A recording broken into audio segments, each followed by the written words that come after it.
अब हम करने जा रहे हैं various recommendations of commissions on women education. ठीक है, तो there are various important commissions and committees for women education like university education commission 1948-49, national commission on women education 1958-59, Hansa Mehta committee report जिसको national council on women education भी कहते हैं 61-62, Bhakta Vatsalam committee 1963, Kothari commission 1964-66, national policy on education 1968, फिर 1986, और फिर उसके वो है प्रोग्राम ऑफ एक्शन, एक रामामूर्ति कमेटी है और एक जनार्दन रेड्डी कमेटी है। ठीक है, तो हम एक एक को देखते हैं। सबसे पहले है आपके सबसे पहला यूनिवर्सिटी एजुकेशन कमीशन 1948-49 जो डॉक्टर राधाकृष्ण ने के चेयरमैनशिप में हुआ था।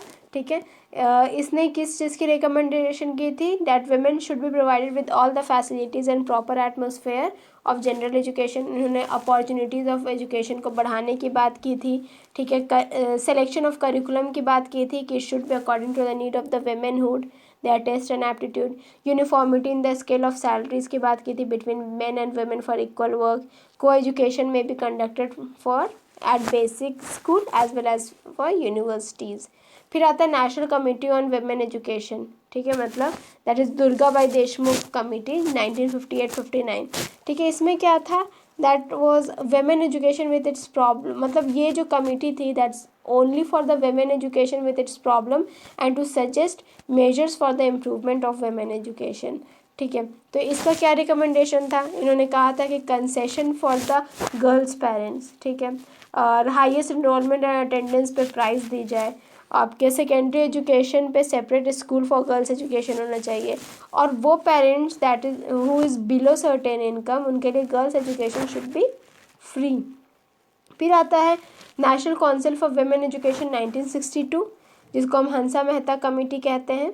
ठीक है, इन्होंने डिफ्रेंशिएटेड करिकुलम की बात की थी between boys and girls. At secondary level इन्होंने भी सेपरेट इंस्टीट्यूट फॉर गर्ल्स की बात की थी। कहा था कि appoint teachers in all education institution. ठीक है, फिर आता है भक्ता वत्सलम कमेटी 1963। ठीक है, इन्होंने भी को एजुकेशन की तो बात की ही थी एट प्राइमरी स्टेज पे को एजुकेशन हो, मतलब सेकेंडरी पे जाके सेपरेट एजुकेशन हो जाए।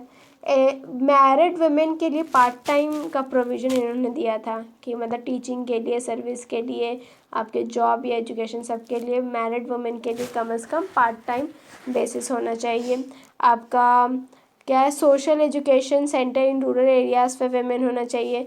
Reservation of seat for women in training institute होना चाहिए। उनके लिए अट्रैक्टिव पे होना चाहिए, लिविंग अकोमोडेशन होना चाहिए, कन्वेंस चार्ज होना चाहिए।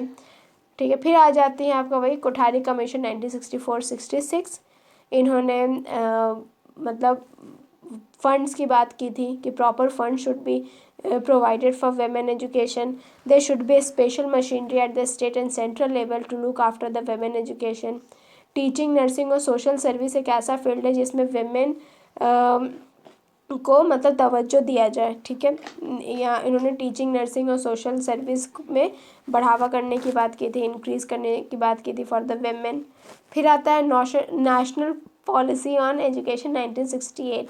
ये इन्होंने भी एजुकेशन ऑफ गर्ल्स की बात इनडायरेक्टली की थी, ऐसे लाइक सोशल जस्टिस की बात की है। सोशल जस्टिस मतलब जेंडर जस्टिस, जेंडर जस्टिस मतलब कि एजुकेशन फॉर वेमेन और इन्होंने एडल्ट एजुकेशन की बात की और हर एडल्ट एजुकेशन प्रोग्राम में वुमेन इंस्ट्रक्टर की बात की है।